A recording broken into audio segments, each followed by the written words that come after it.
Yeah, let's take a look at these markets. Something I was anticipating very much yesterday, and coming into the rest of the week, are we about to hit like somewhat of a top for a couple weeks? But still very much bullish going into the rest of the year, and yeah, it might just be some. There's always, I mean, you hear valuations too high, and I mean, there's only so much weight I can put on that. I'm still quite bullish going into the end of the year, into next year. As I've been saying recently, we are dealing, like, these markets are pushing, given the headwinds of like treasuries going up to 30 years. What are we at now?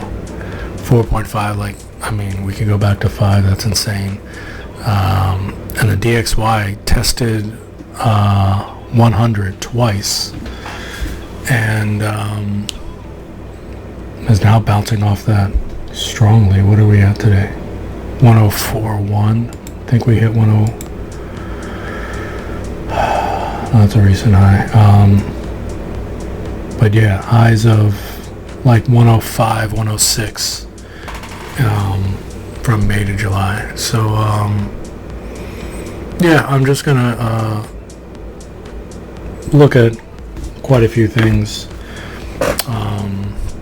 Macro outlook, check out a few stocks, and then I have like my one sector at the end that I want to for the traders, like over the next 2 to 4 weeks. Yeah, I'm not sure if you're a really aggressive trader, you can trim and get out of this market somewhat confidently. I think over the next, maybe just going into the election, what do we got, like 2 weeks, it could be choppy at best, and like I said, more likely to go down. So but once again, like, I'm more of a swing trader, long-term swing trader, anywhere from 6 weeks to 10 weeks up to 3-4 months. There's positions I'll hold that I consider trades, and that makes it very difficult if you're going to try to time the market to get out for a 2 to 3 week period, and then time to come back in, and especially then you're going to weigh sector to sector.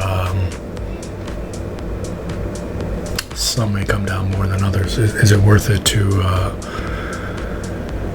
like, I'm heavily allocated right now into semiconductors. Like, I think those can hold up really well.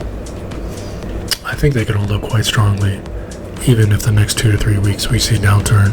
So why try to time that and try to get back in? I may just hold those through the next 2 to 3 weeks. So let's get at it. First, I wanted to look at silver. Where are we at here?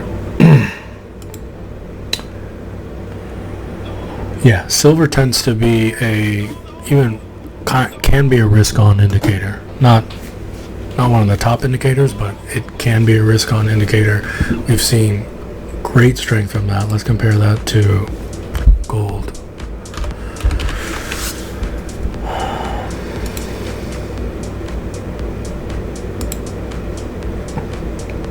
Yeah, you can see it's kind of mimicked it, and then it's gone.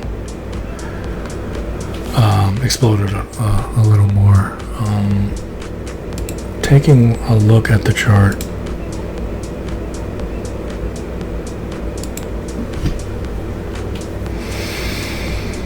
there's 2 different ways I was looking at it. Like on the weekly. Yeah, obviously you can see this long consolidation here, quite bullish. So I see 2 things. Are we in a wave 3 I think is kind of unlikely. That means silver has a long way to go, and over history tells us it's not gonna. This chart doesn't go that back, but commodities don't make massive moves. Commodities don't see 100% returns within a year period. But within here, I see like a 1, 2, 3, 4, 5. This is just like a simple 1, 2, 3. And then this is tough to count. Let's see if we switch it to the weekly, if there's any more clarity. No, it's about the same. Let's take a look at the daily. Yeah, it's like some of my mentors say, like, it's tough to chart commodities, or it can be tougher. But anyways, I think this is bullish. Some are saying, there's too much inflow into gold, and that tends to be safe haven asset. Is there something around the corner? I'm not that worried about that. Next thing, let's take a look at yields, which I'm projecting to reverse soon. But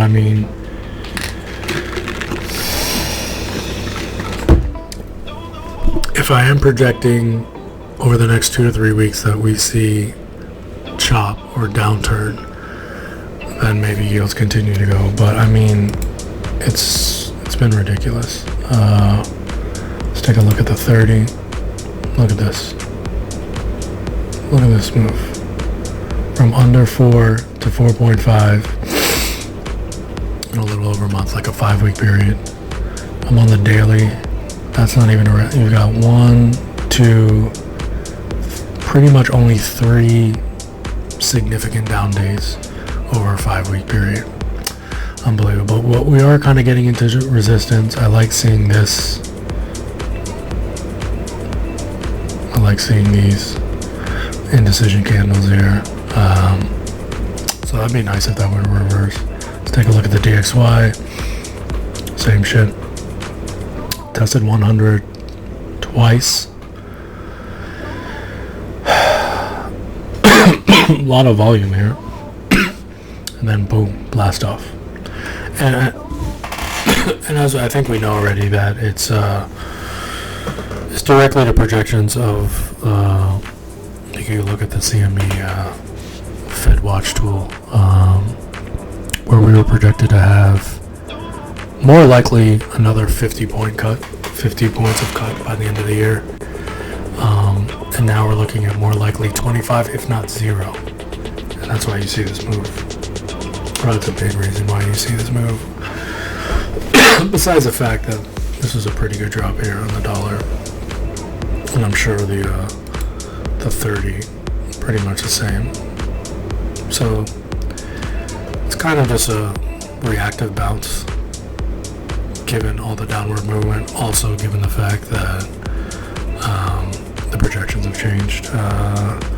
Let's take a look at the indices now. I continue to believe we're in a broadening out. So this is the RSP Equal Weight, and this looks good. This looks good, and hopefully we're finding some support here. I also like that volume is kind of decreased here, and maybe that selling is subsided and we're about to go back up. This is on the daily, and this supported the 20-day since August. If you go back, I believe we've been broadening out for like 4 to 6 months. So let's take a look at the weekly. Bottoming out pretty much last year at this time. Maybe the 4-day will be better. Let's go to the 2-day. Yeah, okay, there's kind of the bottom. And let's pair that up with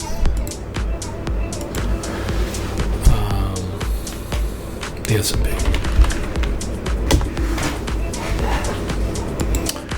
And you can see it's right there with it. Here's a part, underperformed, catches up. I mean, this is when you heard a lot of support with a broadening out. The S&P is dropping. That must have been the time when the mags were selling off as well. I'll put that up just to confirm that.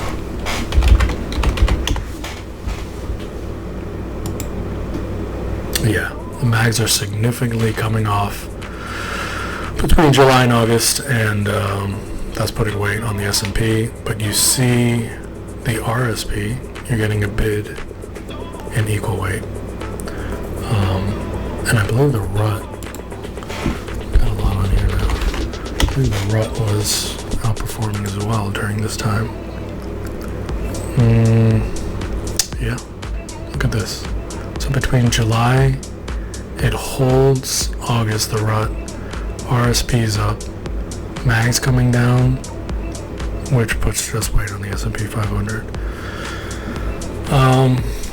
So since August, it's pretty much been in pair. The mags have put a nice move, have outperformed since September. But even though the last 2 to 3 weeks the RSP has underperformed, it's not that bad. The RUT has come off. S&P's been strong. It's fine. But this is a little concerning, and I'll get back to it. I think I'm going to look at the mags again, where it could not recapture all-time highs. Where the S&P did, the RSP created a new high, and the RUT, I'll give it credit, it revisited its high from July.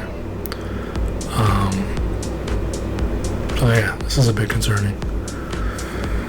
What else can we look at? What's next on here? Let's see, the mags chart. Yeah, let's just look at the mags by itself. Yeah, and some are calling for, especially if we're going to see a broadening out and a move into the Russell, like money's going to come out of the mags. And yeah, and their valuations are just too high. And even to the part where maybe compared to, say, semis and clouds and some of these AI sectors, they're not going to see as much growth in, say, 2025 and 2026. Even though revenue is going to be great, not as much as those sectors. So maybe another reason not to be as bullish on mags.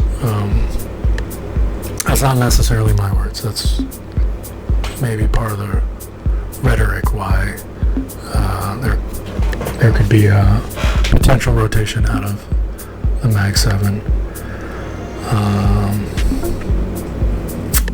So this was significant. This is a significant move, as we saw just on the previous chart from July. Kind of tough to, and this is not really, but that's like I wanted to discuss looking at this chart before recording this video. It's like, that's nice to see. Little support here on the 2-day. Maybe let's switch this to the 4-day and see what we find. This is not great. This is not great.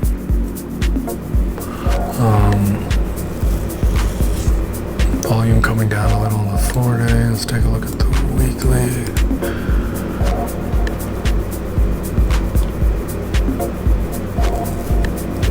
Yeah, it's tough to be bullish on this price action.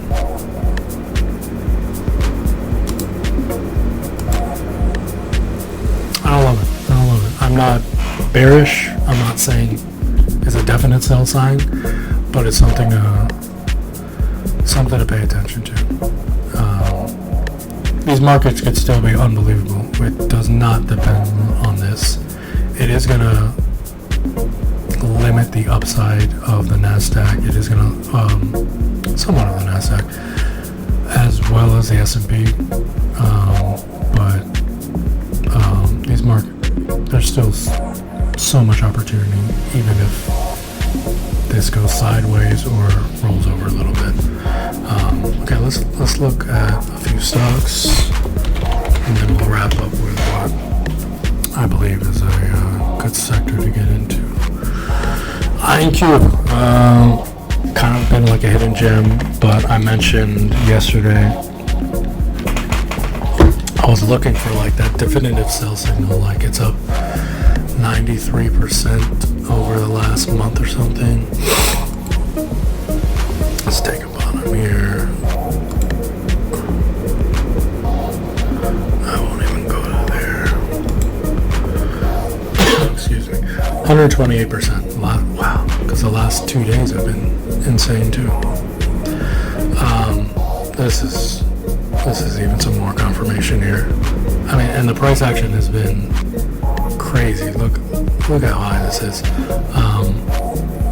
Given high flyers, these small cap companies that just run hard, I think another sell signal is when you see extreme volatility at opens.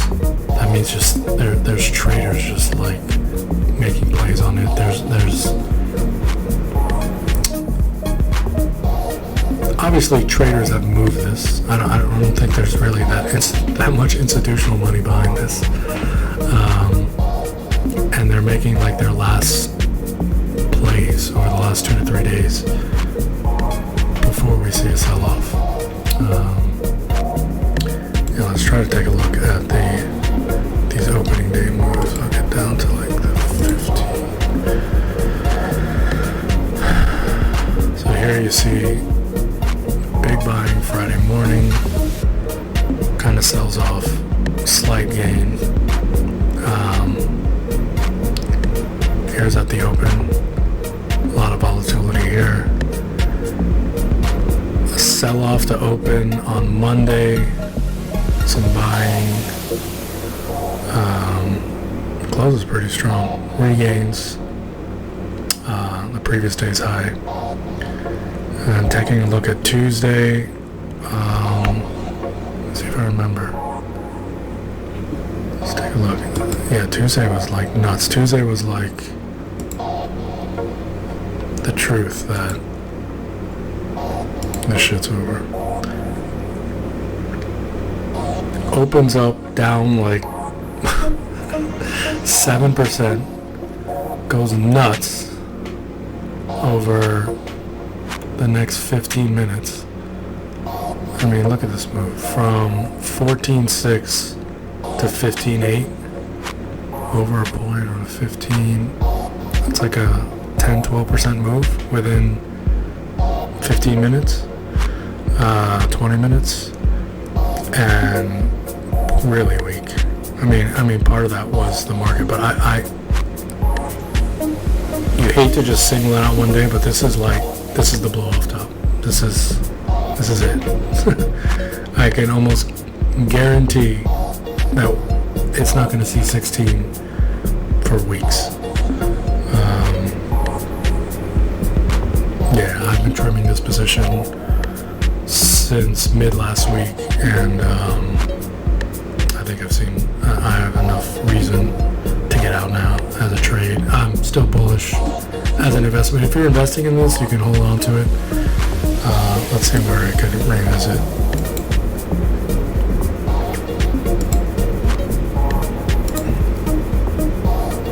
Yeah, I would just run the Fibonacci's on this. So let's see. Excuse me. That 120% move. 618. You're looking at like 10 to 11, maybe 12. You could start off. You have some support here from like January, February, March, a little bit. But yeah, I mean, it just barely eclipsed highs from last 23. Love the future of the company. This is not a complete meme coin bullshit play. But if you are trading this, you can feel confident and trimming it significantly, or just completely getting out. Next guy, First Solar, another great company, 2, 3, 4 years down the road. Where is this guy? Yeah, I've charted this, and I think I posted this. And I mean, I like what I did here. I just think this is completely become a political play where they are getting bearish on alternative energy. I guess our report, for what it's worth, the future for like wind energy companies it's gonna be more headwinds, more difficult for them than solar. It looks like solar is gonna have the leadership if you're looking at those two. But yeah, this chart was looking good, and then even a little before, even like a month before, it looked like Trump was gonna win this election. It began to not. I wanted it to hold this trend line, and it's looking weak. It's gonna, as I was looking at this before I recorded this video, I'm looking at like 155 to 180. You can maybe start buying at 180. You've got some trading here, some support here from April and May, and that starts at like 185 down to 170, and then you've got a ton of support here between 131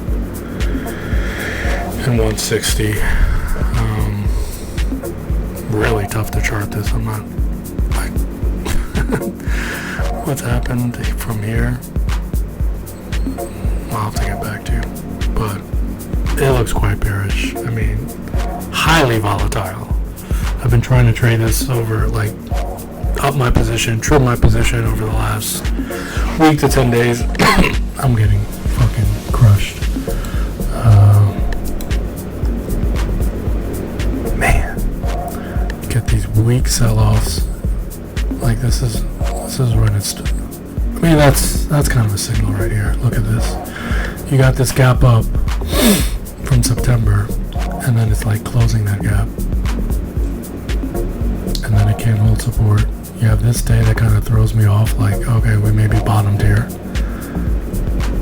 200, 204. Yeah, today I'm convinced that nothing about the company, there's just headwinds, given that they believe Trump is going to support oil, and it's going to be more difficult for alternative energy. Next guy is NVDA. I'm sure everyone wants to see my thoughts or hear my thoughts on NVIDIA. Wow, semi's getting hammered today. It's a bad day. Where are we at now?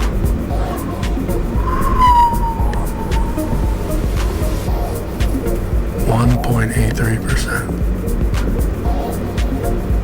Nasdaq Composite 1.66.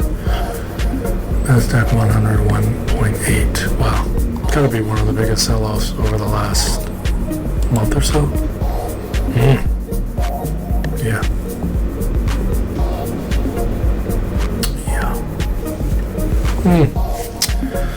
I didn't expect it to be this bad. Like I said, I've been kind of anticipating this going into this week, and especially tomorrow, or especially yesterday, but this hurts. Let's take a look at NVIDIA.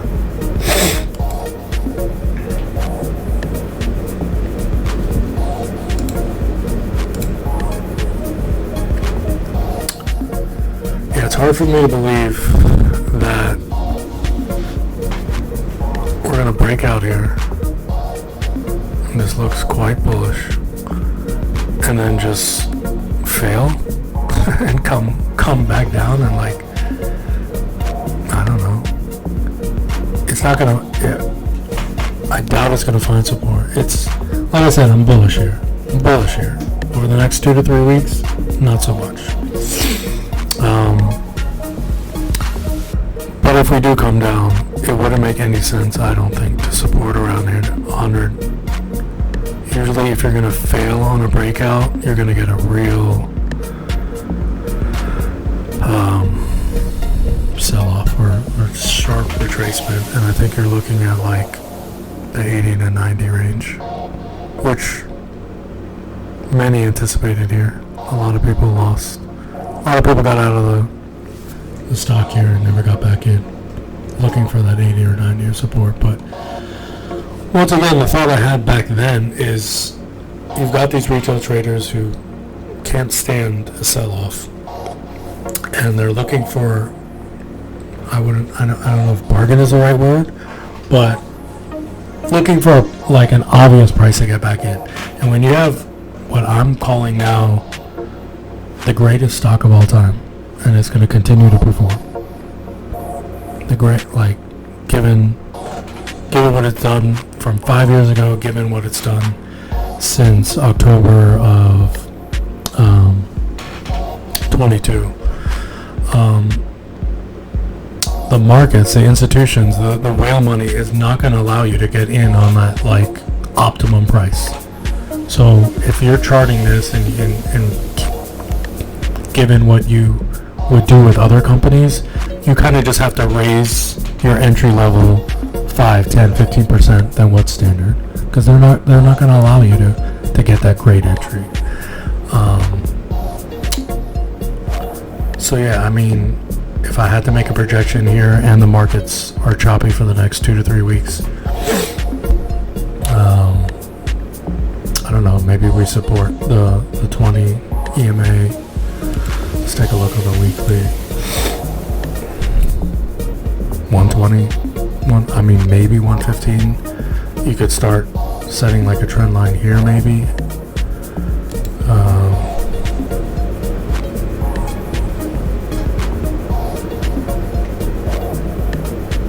Maybe from here, something like this.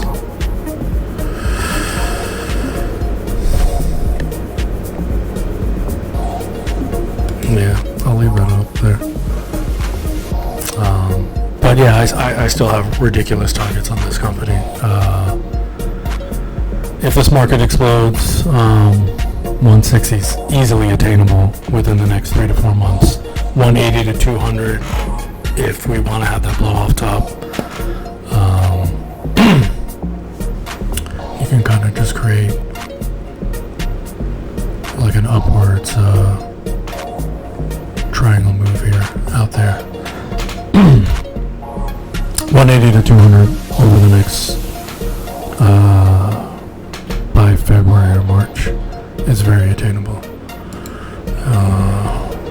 Let's see what I had on here before.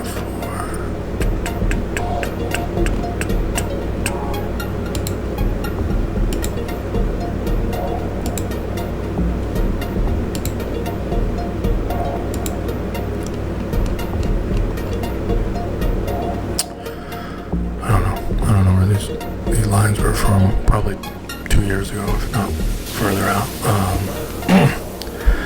Next guy, BTC.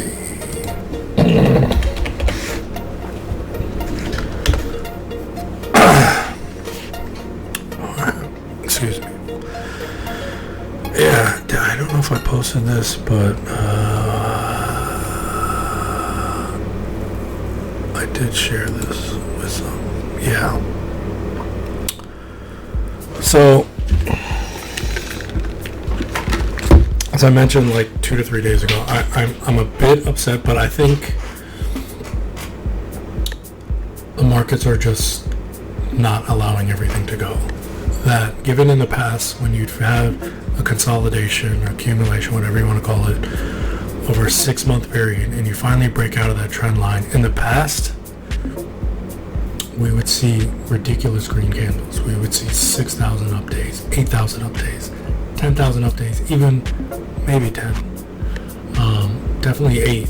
Even when we were trading at like 35 or 45,000. Now we're trading at 66.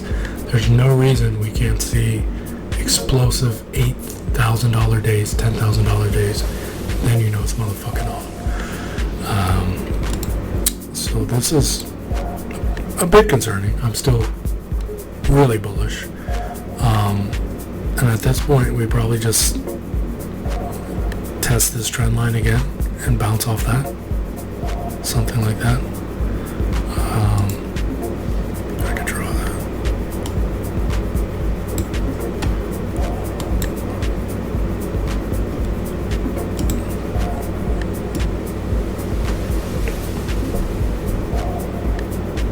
Something like that. Something like that. Yeah, and I've been telling everyone to get into MSTR, which is probably off. Yeah, see how well, how much better this performs? If I can get this, if you can see this. I mean, miners have done quite well because they got hammered over, I don't know what period it was. I don't know, over the last 2 to 3 months. Like, Clean Spark, which was like my #1 mining play throughout the summer, this did not make any sense, and I don't know why I was blind to it. And I had a very large position in this, but this is bearish as hell. This is I call it the distribution.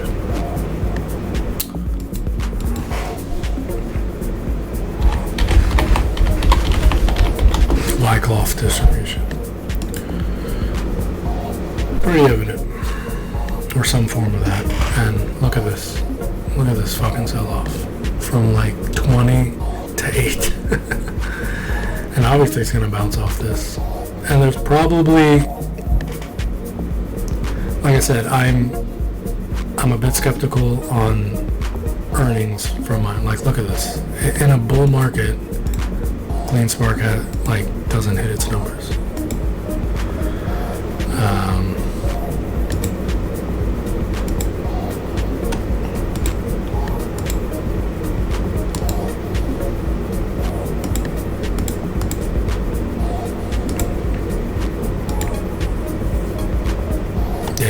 That's concerning.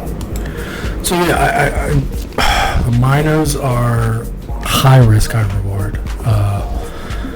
Like, why couldn't Clean Spark regain previous highs? Given how much Bitcoin they're producing, how much it's worth now, and how much they hold, like, this chart doesn't look great. So very high risk. MSTR is the way to go if you're looking to get some kind of leverage or some equity play through cryptos or for trading cryptos. But I do really love to see how, I mean, I do hold Clean Spark, I hold Cypher, I hold TeraWolf has bounced off ridiculously, and has actually probably been, of the three, the best performer. I mean, look at this. And regains new highs, where Cypher isn't there from summer highs, and Clean Spark is still way below summer highs. But once again, I mean, you're dealing with a much smaller market cap, 2.3 billion on Wolf, Cypher 1.6, and Clean Spark's fairly sized company, or 2.8. But it'll probably regain, and it is the bigger company of the three. But once again, it's nice to see MSTR hold its value stronger than these miners, and you can see how it's already overcome its previous all-time highs from March, where I'll put Bitcoin up here.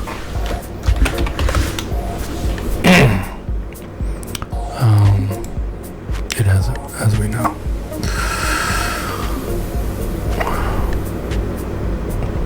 Still kind of I mean, it's breaking out, but it's not regained all-time highs where MSTR has. So very bullish MSTR, and I think there's data out there where if you want some small leverage and owning Bitcoin, like Bitcoin spot price,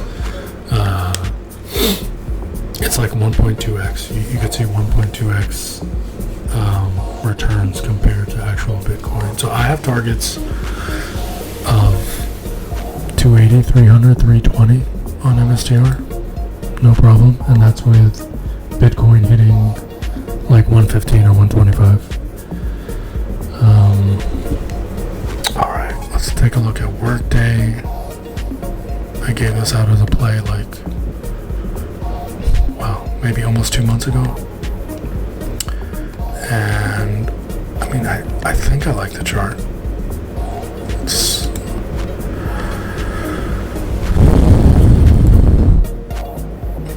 yeah.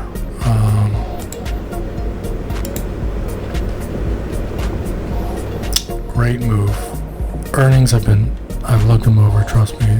Growing revenue, growing EPS, trying to keep up with Workday. I did a comp of Workday to ServiceNow. ServiceNow is actually EPS-wise growing. No, its revenue is growing at a faster rate than ServiceNow. Its EPS is still catching up. But I mean, look at these moves from last year. And then I think we're ready to go again. I mean, I've been waiting a while. This is end of August. So yeah, I mean, you can take a look here. Like, it's already starting to bounce off. There's, we obviously want to see the volume start to come in again, and that could be concerning if it doesn't. We want to see this volume get higher. I'm on the weekly here. Let's take a look at like 4-day. Yeah, so you can be pretty confident that the bulls have taken over. There's buying here, but how strong is the buying? I mean, I like the chart. I think we go from here. I think we had a pretty big correction, you could say, after, I mean, which is fair after the move we saw.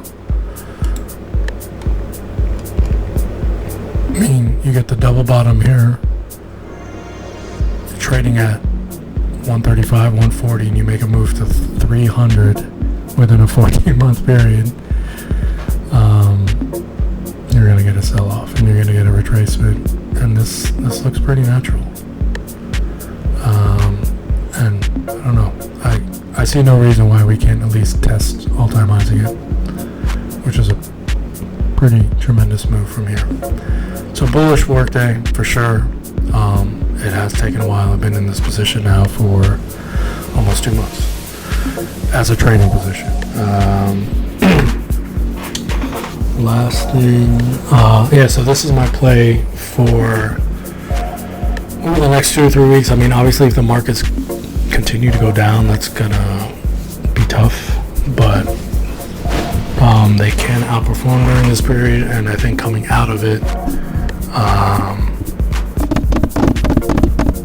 because I still don't doubt that we continue to see yields go higher. Yields, I mean, the 30-year can go to 5. It's not going to be a straight shot. I hope not, because I think that would be a bad sign for the markets. But I think that does help financials and people to keep money into fixed income. I mean, that's a whole other topic where if yields go to 5, are we not going to see enough liquidity come in? All these people who've been on the sidelines for 2 years, conservative investors, some of the older investors, sometime over the summer, or probably their managers or whatever, their analysts, were probably in their ears saying, okay, like, looks like we're going to get some kind of soft landing or a mild recession. Let's get more exposure to equities. We're about to break out to all-time highs. Like, everything looks clear. Everything looks good. And then maybe there was some money allocated out of fixed income into equities. But now, for the people who did make that move, they may transition back and say valuations are too high, especially the conservative investor maybe is overweight. Like the defensive play now is to have exposure to the Mag 7 And there are many analysts out there who feel like valuations are too high, so they could be back in their ear telling them, okay, like, that's fine. We tried that for 3 to 6 months. Doesn't look great. Treasury yields are coming back up. Let's go back and be super conservative again and be like 60% fixed income or some stupid number. So that's a bit concerning for liquidity over the next 2 to 6 months or 2 to 5 months. But that is definitely a tailwind for financials if money stays into banks, stays into CDs.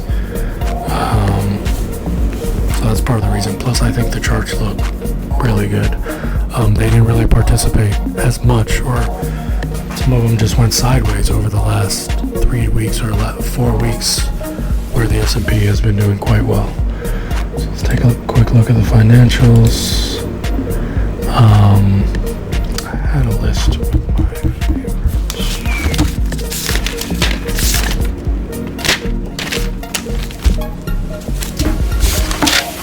I can remember. JPM, number 1.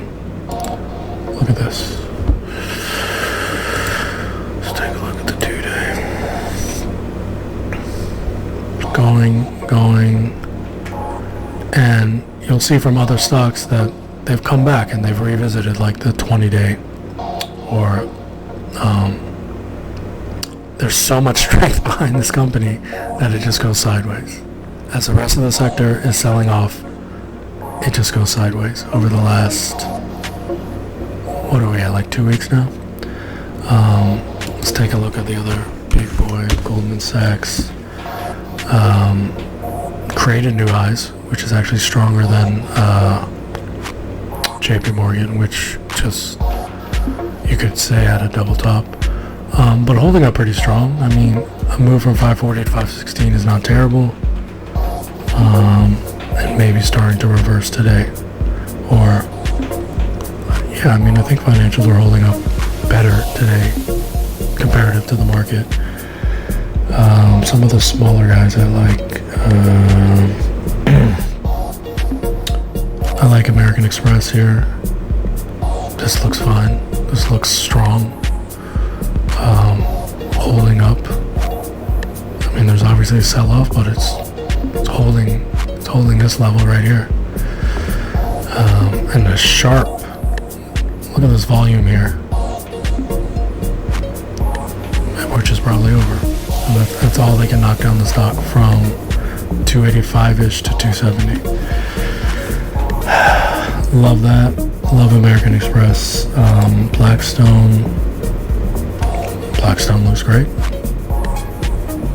Little sell-off. Holding. Tough to see the volume here. I don't think volume is much of an indicator on Blackstone. SoFi, finally going. I've been in and out of this company for like 2 years as an investment, as a trade. I felt like institutional buyers don't even want to get behind this company because they don't want it to be like another competitor, if that makes any sense. Like, why would Goldman Sachs or even Blackstone or JP Morgan, with all the money that they can allocate, put money into SoFi and help a company that can eventually be a competitor? I don't know. That's how I see it. So, but inevitable growth. I think the new generation and the move into DeFi, the fundamentals are so strong behind SoFi, and it's finally going. And it looks like it could break out. Long way to go. But very bullish SoFi, which leads me to Robinhood, another disruptor. That looks good. Look at this move off the bottoms. From 8 to 26 in like no time. What a buy this would have been. Less than a year. And you knew Robinhood's going to be around. God, with all the problems they had during the pandemic, and I mean, their platform is not great, especially for like a professional trader like you. But they just came out with an announcement where they're upgrading their platform, their technology. I like their CEO. I think he's very relatable. Yeah, I mean, there's no reason why Robinhood can continue to grow. A $23 billion company is absolutely nothing. Absolutely nothing. Wow, what a move here. And yeah, I mean, selling off a little bit. What else? I think there was one more guy. Let's see, so if I pick over, that might be it. This is Truist. Yeah, Truist looks good too. Truist, kind of a newer bank, financial. It's growing a lot. Affirm.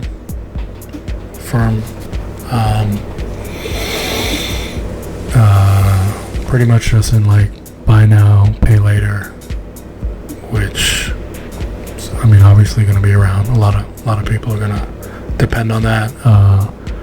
I think it's even kind of a play, if like a hedge play, if you think we kind of go into some kind of recession, that this company can severely outperform. A little concerning here. But yeah, quite bullish. I mean, look at this move here. This is beautiful. This is fine. And then you want to see it break out, and I think it will. So I think that pretty much covers. Take a look at Charles Schwab. Doesn't look great. BlackRock, unbelievable. Fucking like it's its own country, its own world. I mean, I look at a $145 billion company and I'm like, that's nothing. Especially with all the money they're putting into Bitcoin. They're putting themselves in a great position. All the real estate assets that they own. This chart looks monstrous. I mean, you can't see a revisit here, but it's just, it'll go with the sector. It'll just keep going. 12, 11, 50, 1200, why not? Capital One is looking to buy. Capital One's been pretty good. Looking to buy Discover. I think there was a report out today that their antitrust group is maybe probing into that, looking to block that. Another great company within financials. Yeah, hasn't even revisited all-time highs, so you know it's got room to go. Bank of America, not so much. What was the other name I saw here that I would take a look at? Might be it. Yeah, okay, I think that's going to wrap it up. I think I would look at financials if you're looking to trade, especially if these markets turn around. These seem like they've bottomed out and are going to be bullish, especially if you believe treasury bills are going to continue to go, and the dollar strength.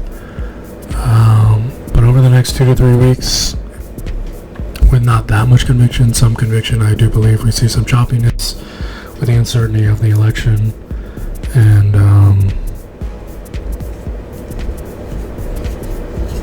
yeah, I'm heavily allocated into semiconductors, which I think it's going to be too difficult to try to trade in and out of them, even though they're having a fairly bad day today.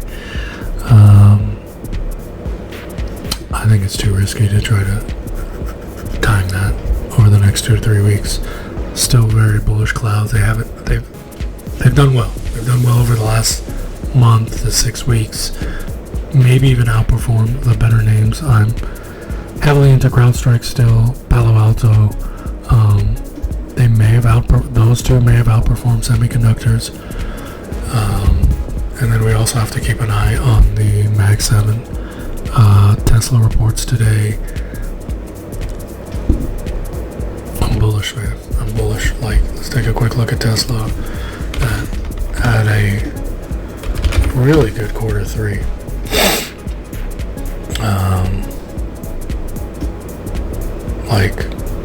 Let's say August till now. was trading below 200, got as high as like 260 twice.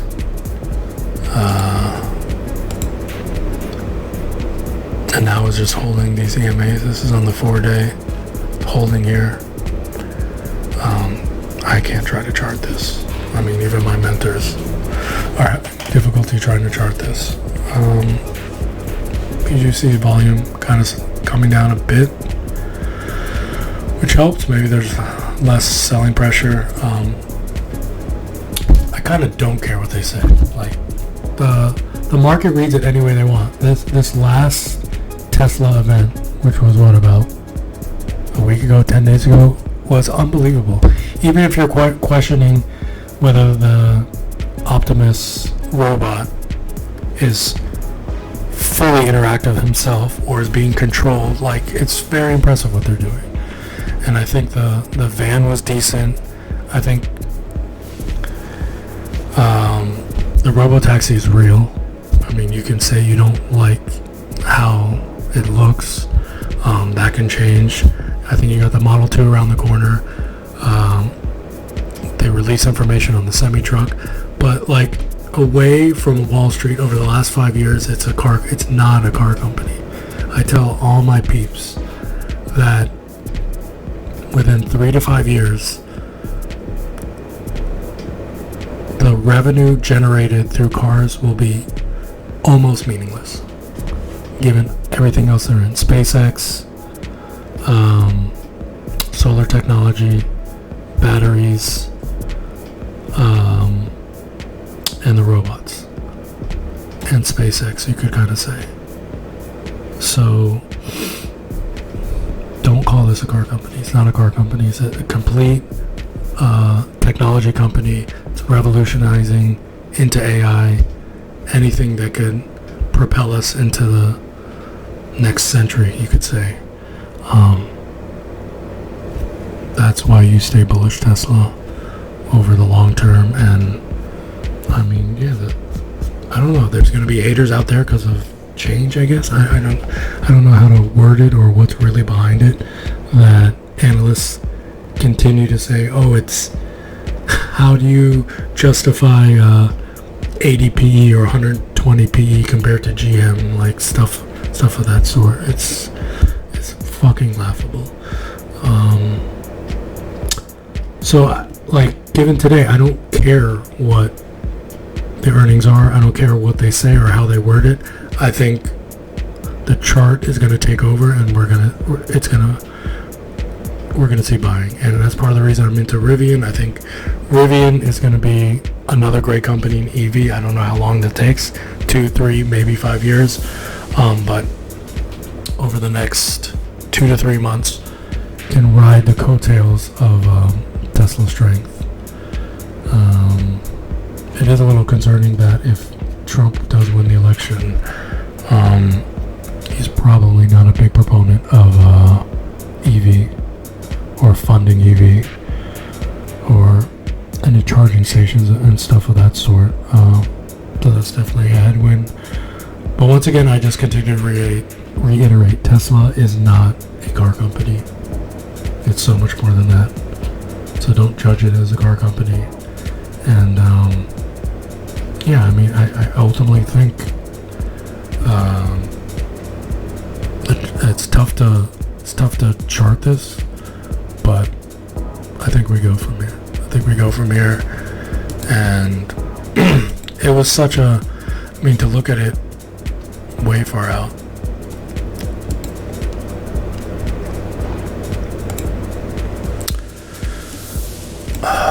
This was just such a massive move. It was just such a massive move, like thousands of %.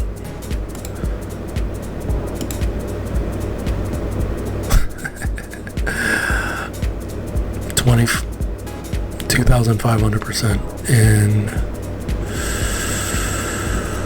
2.5 years. And if you go to the wick over, so you need to retrace. You need to come down from that. And it was more than you'd like, but some of that had to go with just everything coming down. So like, let's say they didn't drop interest rates, and this market stayed bullish and we're trading at 7,000. Like, Tesla would have still come down because this is just such a ridiculous move. But given the pressure of the whole market, of the S&P and the NASDAQ having like what did it come off, 35-40%, that only continued to propel such a strong move from like 400 to 120. Yeah, that's a lot for such a disruptor, such a game changer in our time. But it's starting to work its way out of that, and maybe regaining this recent high is really going to propel it 280 to 300, and then before you know it, you're looking at all-time highs again, and then boom, are we looking at another 600 to 800 to 1,000% move again from its previous lows? Or yeah, from here you're looking at $1,000 company, 800 to 1,000, easy, 1,200, with a timeline of like just 2 years, maybe even 2 to 5 for sure. All right, I'll wrap it up on that. Yeah, let's see. I